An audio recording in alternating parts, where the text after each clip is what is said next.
Narito na ang balita mula sa GMA Integrated News.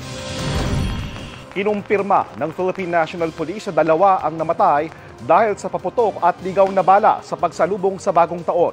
Ayon kay PNP spokesperson Police Colonel Jean Fajardo, mahigit 500 ang nasugatan dahil sa paputok.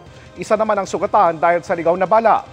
Iba yan sa tala ng Department of Health na mahigit 200 fireworks-related injuries at 5 biktima ng ligaw na bala.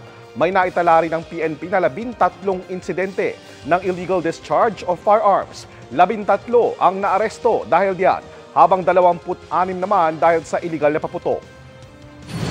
Para sa mas malaking misyon at mas malawak na paglilingkod sa bayan, ako po si JP Soriano ng GMA Integrated News, ang News Authority ng Pilipino.